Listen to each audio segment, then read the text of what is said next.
Job chapter 35. Moreover, Elihu answered and said, Do you think this is right? Do you say, My righteousness is more than God's? For you say, What advantage will it be to you? What profit shall I have more than if I had sinned? I will answer you and your companions with you. Look to the heavens and see, and behold the clouds, they are higher than you. If you sin, what do you accomplish against him? Or if your transgressions are multiplied, what do you do to him? If you are righteous, what do you give him? Or what does he receive from your hand? Your wickedness affects a man such as you, and your righteousness is son of man. Because of the multitude of oppressions, they cry out for help because of the arm of the mighty. But no one says, Where is God my maker, who gives songs in the night, who teaches us more than the beasts of the earth, and makes us wiser than the birds of heaven?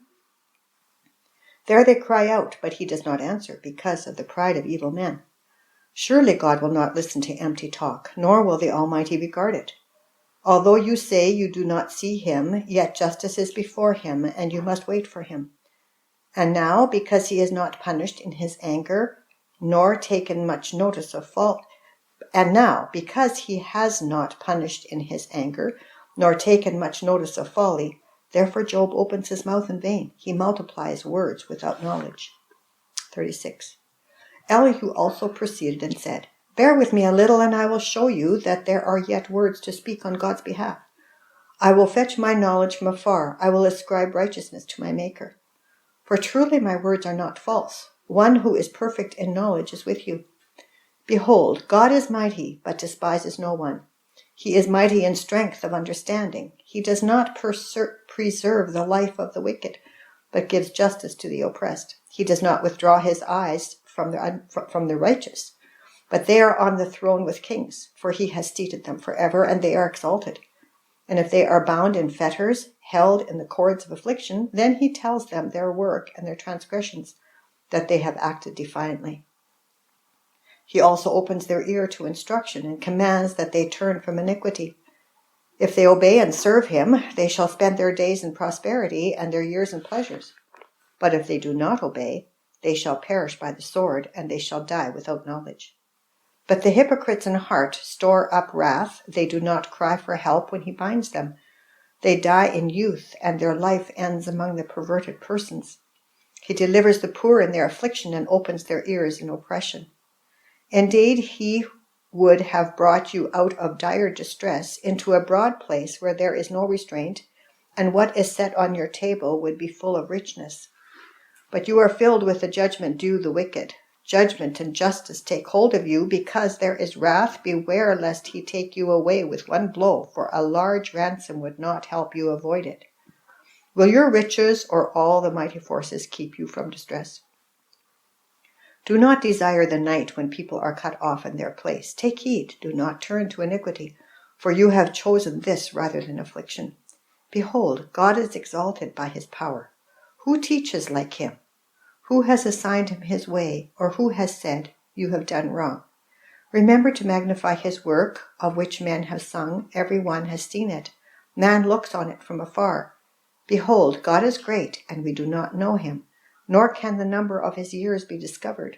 For he draws up drops of water which distill as rain from the mist, which the clouds drop down and pour abundantly on man. Indeed, can anyone understand the spreading of clouds, the thunder from his canopy?